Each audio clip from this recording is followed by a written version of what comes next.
আজকের গল্প সেই মেয়েটি। একদিন বাবা মার সাথে আমার তুমুল ঝগড়া হয়। এর আগে আমি কোনোদিনও তাদের ওপরে রাগ করিনি। বাবা মার এক মেয়ে বলে কথা।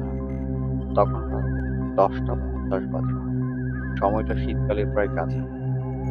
মনে মনে ভাবলাম, রাগ যখন করেছি তখন একটু রাগটা বাড়াই। তাই সেই হালকা শীতের রাতেই নিজেকে ঘর থেকে বের করে নিলাম। রাস্তার দিকে বের হলাম। গত 3 দিন ধরে আমাদের পাশের বাসার একটা মেয়েকে পাওয়া যাচ্ছে, যেটা নিয়ে আমার কোনো মাথা ব্যথা নেই। আমি ভূত প্রেত বিশ্বাস করি না, কিন্তু সেদিন রাতটা আমার জন্য কতটা ভয়ানক হয়েছিল সেটা আমি আপনাদেরকে বোঝাতে পারবো না।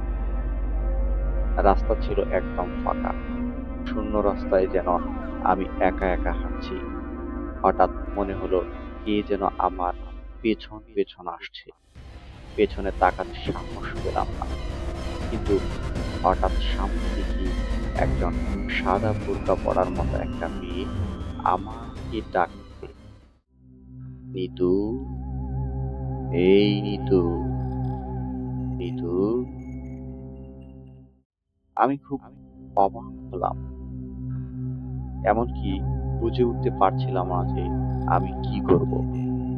যে দুইটা জিনিস আমি খেয়াল করলাম তা হলো মেয়েটার পা মাটি থেকে অনেকটা উপরে, তা বোঝা যাচ্ছে না খুব একটা। দ্বিতীয় আরেকটা জিনিস আমি খেয়াল করলাম, সেটা হচ্ছে মেয়েটার হাতে পায়ে আঙুলের বদলে গরুর পায়ের